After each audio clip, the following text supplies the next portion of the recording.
예, 오늘도 저희 연합인포맥스 선임 기자, 국제부 선재규 선임 기자 자리하셨습니다. 안녕하십니까? 안녕하세요. 안녕하세요.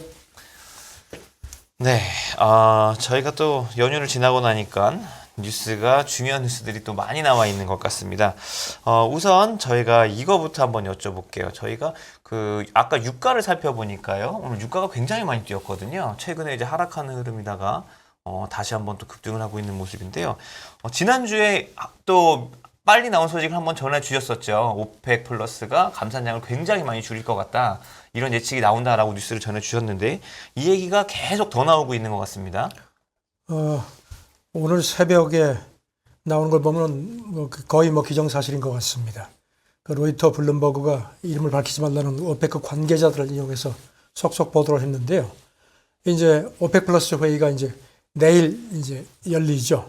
그 전에 이제 오늘 그 기술위원회 회의가 열리는데 지금 소식통을 얘기는 하루 100만 배럴 이상 감산하는 쪽으로 상당히 검토를 하는 모양입니다. 그리고 여기다 플러스 사우디를 비롯해서 추가로 자발적으로 감산하는 것도 옵션으로 집어넣을 가능성이 있다는 겁니다. 아시다시피 지금 이제 코로나 대유행 이후에 이제 3년 처음으로 이제 대면 회동이 열리는데요. 저번에 10만 배를 줄였었죠. 그렇죠. 예, 9월 달에 이달분으로 10만 배를 하루 줄였었죠. 예, 100만 배라면 굉장히 큰 거죠. 엄청난 거죠. 지금 저 소식통을 얘기는 러시아가 하루 100만 배럴 이상을 줄이는 게 어떠냐고 제의를 해서 상당히 공감을 얻은 모양입니다. 이렇게 되면 이제 글로벌 공급량의 거의 1% 네. 수준인데요. 원유 브로커 얘기는 지금 오펙 플러스로서는 배럴당 $90 정도가 양보할 수 없는 마지노선인 것 같다. 이렇게 수익성으로 봤을 때 그렇다는 거죠. 거죠. 그러니까 네. 지금 거의 지금 오늘 새벽에 많이 올랐죠. 이 네. 대규모 감산 전망 때문에 지금 많이 올랐는데 이제 근데 문제는 블룸버그 분석은요. 이렇게 대규모 감산이 되면은 지금 에너지발 인프라가 지금 더 심각해질 수 있고, 네. 그 다음에 플러스 미국하고 유럽이 지금 러시아 유가 상한제 거의 이제 마무리 단계에 가 있는데, 그게 나와도 이렇게 되면은 그 효과, 미국이 노리는 효과가 엄청나게 희색될 거라는 겁니다.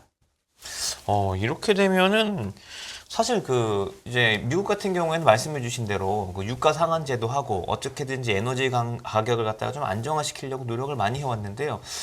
이렇게 100만 배럴, 10만 배럴 감산하다 100만 배럴 하는 거면 굉장히 큰 폭의 감산인데, 그러면 유가도 앞으로 상당히 뛰게 되고, 앞으로의 이런 에너지 가격이 안정화에 있어서는 진짜 말씀해 주신 대로 큰일이겠네요.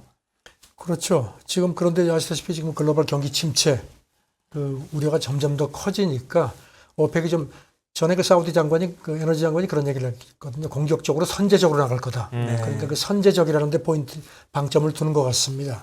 그리고 또 여기 더해서 지금 푸틴이 이제 우크라이나 점령지 이제 합병 승인하고 지금 그렇죠. 러시아 의회가 이제 의회 절차를 거의 마무리 단계까지 가 있는데, 그래서 미국에서 추가 제재를 내놨거든요. 여기 보면은 노박 러시아 에너지 장관도 제재 대상에 포함을 시켰습니다.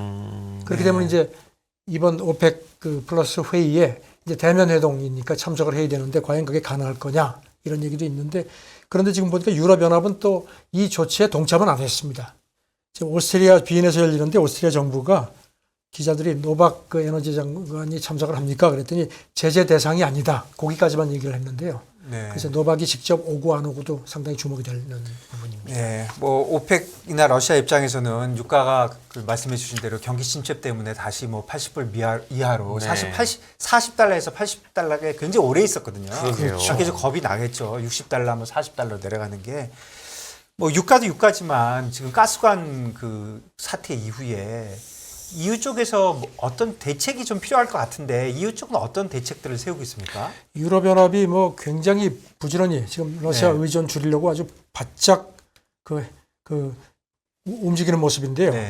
지금 보면은 불가리아하고 그리스를 잇는 가스관이 며칠 전에 개통이 됐고요. 이게 연간 최대 한 30억 입방미터 정도를 공급하는데, 이렇게 되면 이제 불가리아 같은 유럽 동남부 쪽에 가스난을 조금 풀어줄 수 있을 것 같다는 얘기입니다.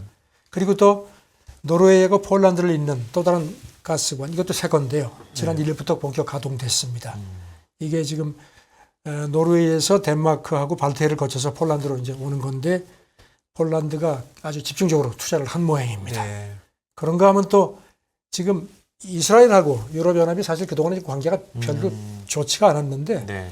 워낙 지금 유럽이 에너지난이 급박하니까 이제 이스라엘 쪽에도 좀 이렇게 화해 제스처를 보내는 것 같습니다.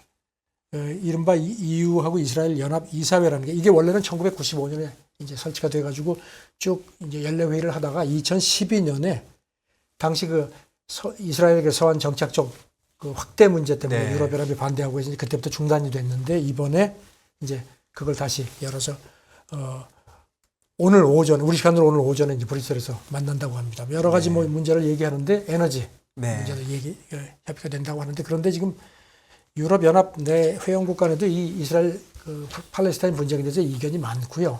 또 이스라엘 내부에서도 유럽 연합하고 우리가 관계를 개선해서 무엇을 얻느냐 이렇게 좀 이견이 많은 모양입니다. 그래서 효과가 있을지는 확실치 않다는 게 외신 분석입니다. 예, 어쨌든 EU가 발등에 이제 불이 떨어지니까 모든 조치를 이제 취하고 있는 것 같이 보입니다.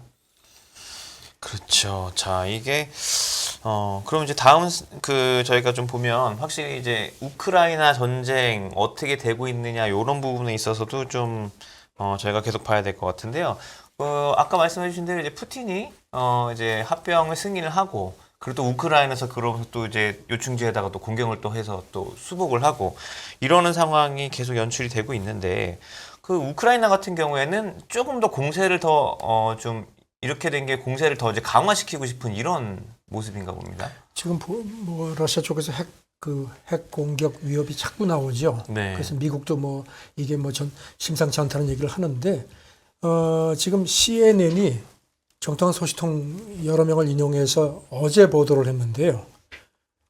지금 우크라이나가 장거리 미사일을 지원해달라고 미국에다가 요청을 하면서 러시아 본토는 공격하지 않고 우크라이나 안에 있는 그 목표물을 공격하겠다고 그 자세한 리스트까지 제시를 했다는 겁니다. 그러니까 미국은 사실 그동안의 장거리 미사일에 대해서 이게 혹시 확전될 수 있으니까 계속 이제 견제를 해왔는데 그래서 그런지 우크라이나 쪽에서 이른바 정보 공유를 하자 하는 식으로 해서 이렇게 제시를 했다는 겁니다.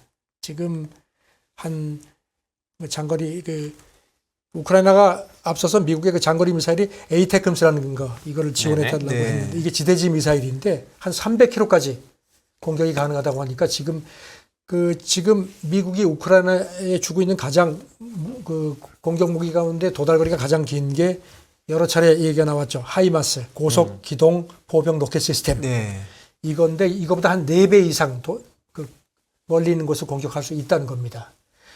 그런데 미국은 굉장히 지금도 뭐 좀 이렇게 회의적입니다. 오스틴 국방장관도 지금 이미 공급한 무기로 충분히 작전이 가능하다. 그리고 또 오늘 새벽에 조금 전에 들어온 걸 보니까 미국이 이 하이마스 이거를 한 4대를 더 줄 모양입니다. 그래서 그거 가지고 써라 하는데 지금 우크라이나가 계속 요구를 하는데 글쎄 미국이 여기에 응할 것 같지는 않습니다.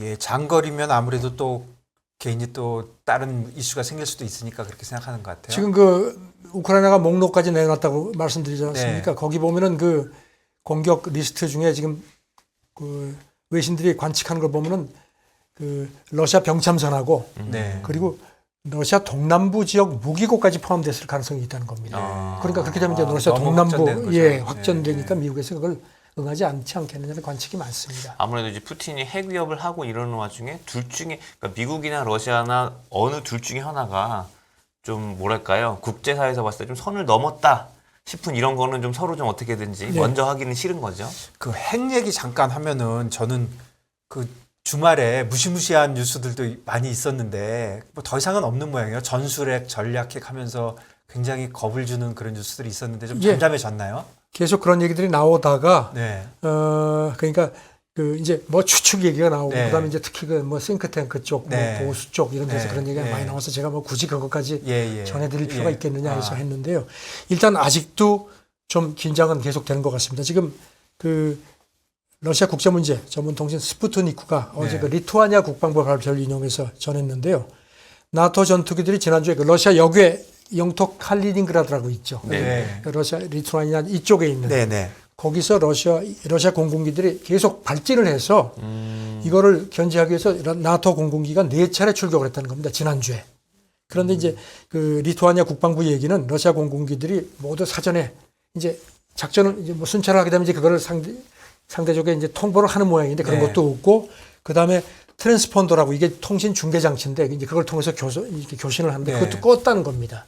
그렇게 해서 했는데 지금 나토의 그 발트의 영공 순찰은 리투아니아하고 에스토니아가 담당을 한다고 합니다. 아, 네. 일단 아직도 이렇게 굉장히 기싸움이 계속되는지 이 군사력 대치라는 게 항상 겁나는 게 네.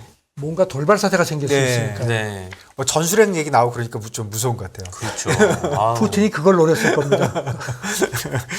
자, 그럼 잠깐 우리 영국 얘기 요즘 금융시장에서 많이 얘기하는데요. 감세를 포기했다고 하는데 네. 정치적으로 어떤 그런 백그라운드가 좀 있는지 좀 설명 좀 해주십시오. 네, 지금 외신들이 전하는 걸 보면은 네.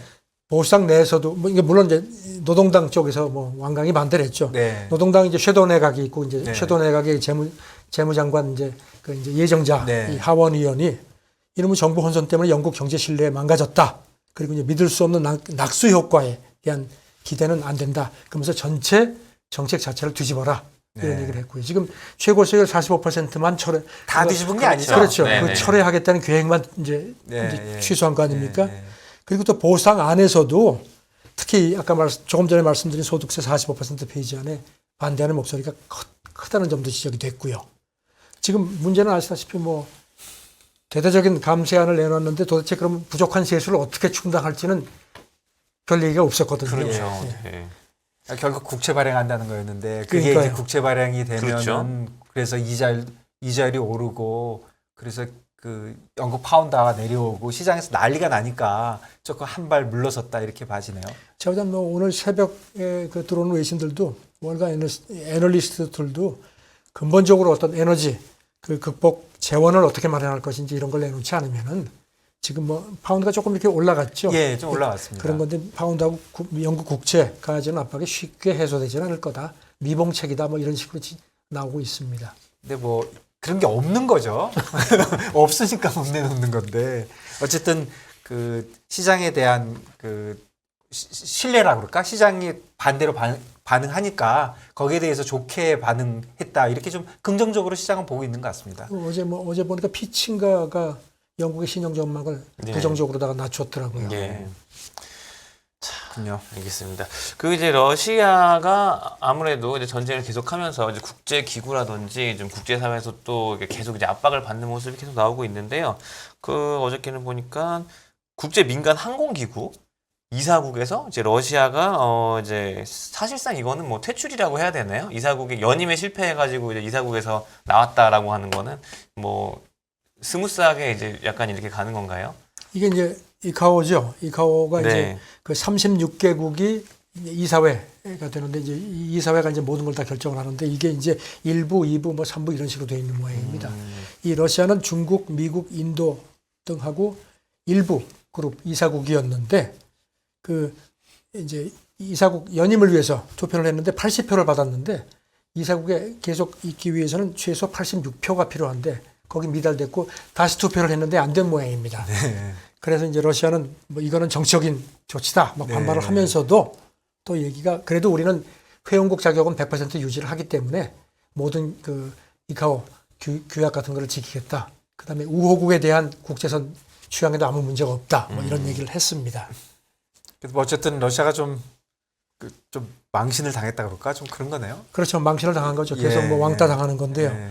지금 우리도 지금 우리는 3부 그 그룹에 들어가 있는 모양인데 네. 우리도 이제 연임 이번에 이제 8번째 연임에 도전을 하는데 이제 여기 이제 13개국이 있는데 이 이사국 투표가 우리 시간은 오늘 밤이나 내일 새벽에 열리는 모양입니다. 뭐 네. 우리는 뭐 무난하지 않을까 싶습니다. 그렇군요. 그 사실 러시아 같은 경우에는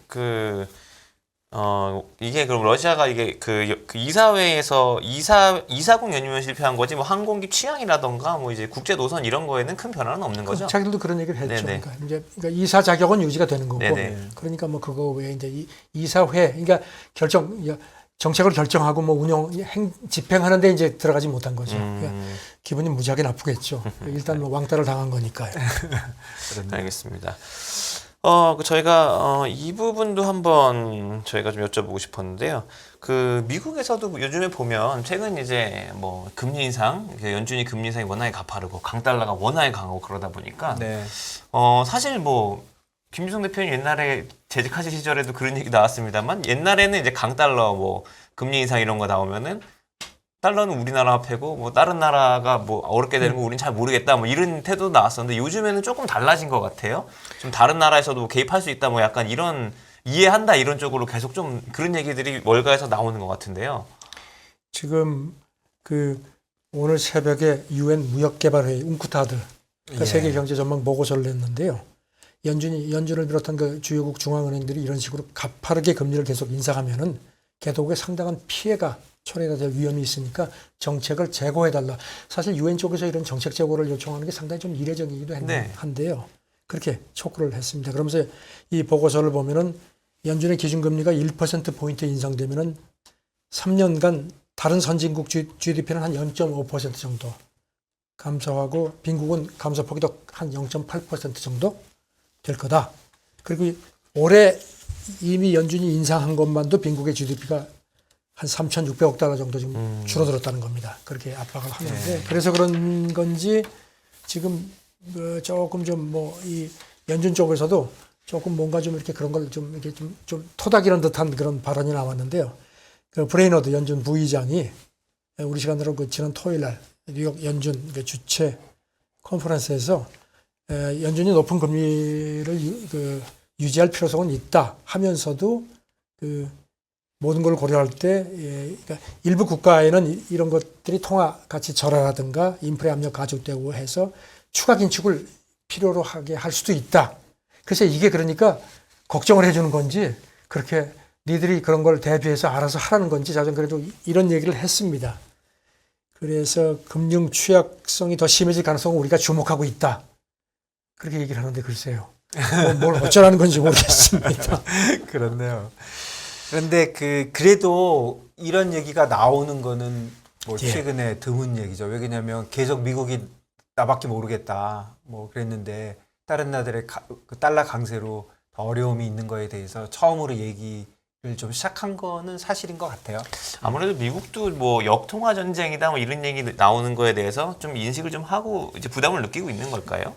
세계 경제에 대해서 미국이 그래도 어느 정도 책임감을 항상 느끼고 하는 게 맞는 거고 또 세계 경제가 나빠지면 본인들의 경기가 나빠지니까요. 그렇죠. 네네. 그 저는 월스트리트저널은 그 여기 대해서 미국이 워낙 지금 인플레 네. 발등에 부리기 때문에 달러 그를 어떻게 할 그런 그 조치에 나설 것 같지 않다 이렇게 또 전망을 했습니다. 왜냐하면은 강달러가 어쨌든지 현 시점에서는 자기네 인플레에 도움이 되는 거나 그렇죠. 뭐 이런 식으로. 네. 그 코넬 대학의 그 프라사드 경제학 교수 얘기인데 미국 경제에 직접적인 이 강달러가 위협이 되기 전까지는 미국 당국이 금리 인상을 늦추거나 달러와 방향을 바꾸는 조치를 하지 않을 것 같다. 왜냐하면은 강달러가 현재 미국에 미치는 위험이 제한적인 반면에 혜택은 가시적이라는 겁니다. 그런 얘기를 합니다. 그래서 그 프라사드 교수 얘기는 재무부나 연준이 전 세계 다른 부분의 금융 패닉을 완화하기 위해서 어떤 그 좀 상당히 큰 조치를 하지는 않을 것 같다. 이렇게 또 봤습니다. 그렇네요. 네, 알겠습니다. 미국이 뭐 미국만 생각하니까. 네. 아무래도 그 여러 가지 뭐 다른 나라에 대해서 이런 비판이 나오기 전에 좀 미리 좀 이제 얘기를 좀 해놓을 네, 필요는 네. 있다라고 볼멘 소리가 생각해요. 나오는 거죠. 아무래도 이게, 그럴 수밖에 없지 달러가 않습니까? 강세가 네. 돼가지고 자국의 그 경기들이 다 나빠지니까 네. 미국에 대한 볼멘 소리가 나올 수밖에 없는 그런 상황입니다. 네. 저희가 시간이 조금 남았는데요. 이 부분도 잠깐 한번 보고 갈까요? 이제 저기 중간 선거 앞두고 저희가 이제 미국 정치계도 아무래도 네. 조금씩 살펴봐야 될 것 네. 같은데요. 최근에 이제 미국에서는 미국 그 의원들 주식을 이제 사지 못하게 하는 그 입법을 갖다가 이제 시도가 된 걸로 알고 있는데 이게 아예 이제 처음부터 뭐 좌초가 됐다고요? 잠깐 설명드리면요. 네. 저도 이번에 이제 이걸 보면서 많이 공부를 했는데요. 네. 2012년에 미국에서 이제 발효된 법이 의원의 보유 주식 공개를 의무화하고 비공개 정보를 이용하지 해서 거래하지 못하도록 했는데 네. 이걸 뒤집어 보면은 그래도 그 의원 주식 보유하고 거래를 사실상 인정하는 거거든요. 그렇네요. 예, 그렇죠. 그런데 네. 이제 문제는 그 코로나 대유행 초기에 일부 의원들이 그 헬스케어 주식을 대거 샀다는 겁니다. 그 다음에 또 얼마 전에 그 공화당 의원이 지난 2월에 러시아가 우크라이나 침공하기 직전에 방산하고 석유기업 그 종목을 또 대거 사들이는 게 드러나서 야 이거 뭐 내부 정보 활용한 거 아니야 이렇게 비판이 많아서 그런지 그 공화당 민주당 하원 의원 두 사람이 이거는 아예 금지 자체를 거래 자체를 못하게 하자는 그 법안을 제출을 했는데 네. 펠로시 그 하원 의장이 이거 처음에는 그 법안을 검토하고 뭐 다루자고 했다가 조금 더 뒤로 주춤했다. 그 남편이 그거 뭐 말썽이 많았죠. 네, 그렇죠. 맞습니다. 엔비디아였나요? 예. 네, 엔비디아였나 그 주식 사가지고. 그러니까 네. 이제 막 하니까 이제 이 법안이 이제 발의가 되니까 이제 미국 국민들이 야 이거 너 좋은 법안이다. 그랬는데 그러니까 이제 펠로시도 뒤로 후퇴가지고 그건 검토합시다 하다가 또 지금 이제 중간 선거 앞두고 이제 회기가 이제 마감이 되기 직전에 네. 아 이거 검토하기 좀 시간이 없는 거 아니야 이런 식으로 해가지고 사실상 검토가 지금 사실상 그러니까 법안 자체가 폐기될 상황에 이제 직면을 했다는 겁니다. 네. 그러니까 이제 발의한 의원들이 이건 민주당 사심이다. 네. 초록이 동색이다 그러면서 막 발끈하는데 그러면서 이제 외신 분석은 지금 중간 선거에서 어떤 이게 이제 이 법안이 발의가 되면 민주당 쪽에서는 어떤 면에서 좀 도움이 될 수 있는데 펠로시 민주당 지도부가 계속 오리발 내민다 해가지고 비판들이 많습니다 지금. 예. 그래서 이걸 보면서 이제 생각나는 말이 초록은 동색이다 하는 생각이 드는데 뭐 내부자 정보를 이용했다면 이거는 뭐 국회의원이고 누구 간에 이거는 뭐 큰 범죄고요. 사실 이건 룰이 아니죠. 예, 그건 네. 아닌데 이제 의원들이 과연 내부자 정보가 있는지 잘 모르겠고 뭐 그런 거죠. 그런데 그럴 위험이 있으니까 안 하는 게 좋겠다는 건데 사실 그 지난번에 이제 성 기자님께서 네. 말씀해 주셨습니다. 펠로시 의장 남편 같은 경우에 반도체 부분 발의하기 직전에 그렇게 막 엔비디아 샀다고 뉴스 나오고 그러면 국민들이 보기에는 참 그러니까 그렇죠. 네. 그러니까 뭐 가마귀 날짜 배 떨어진다는 식으로 그러니까 네. 고위 공직에 있는 사람은 억울하더라도 그렇지 않습니까? 예, 저도 그렇게 생각합니다. 그리고 펠로시가 또 이런 얘기를 했어요. 이제 이렇게 자꾸 이제 이 발의하는 의원들이 반발을 하니까 다른 사람들도 다 생각이 있다. 뭐 이런 식으로 얘기를 하는데 자우전 이게 지금 이 발의하는 의원들은 회기 종료 임박을 앞두고선 아예 통과가 안 되도록 그렇게 하는 거다. 아주 발끈하고 있는데 네. 자우전 뭐 의회 지도부에서 이렇게 하는 지금 민주당이 지금 뭐 하원도 장악하고 있기 때문에 새로운 의회가 어떻게 될지 모르지만요. 좌우지간 근데 법도 중요하지만 뭐 법이 다 할 수는 없잖아요. 그러니까 이렇게 지도자들은 좀 양식이 이렇게 있어야지. 더 높은 그럼요. 그런 기준에 의해서 모든 것을 움직여야 될 거라고 생각합니다. 회전문 인사라는 말 생각납니다. 네. 뭐 하다가 다시 뭐 관직 맡고 다시 하고 또 어디 돌아가서 뭐 로펌 가서 엄청난 예. 돈 받다가 다시 또 관직에 돌아오고 이건 우리나라 뭐 남의 일이 아닙니다. 예, 규정보다 훨씬 높은 도덕성을 지켜야 된다고 생각합니다. 네. 그렇죠. 알겠습니다. 제 오늘 국제뉴스 여기까지 들어보도록 하겠습니다. 오늘도 감사합니다. 네, 감사합니다. 감사합니다.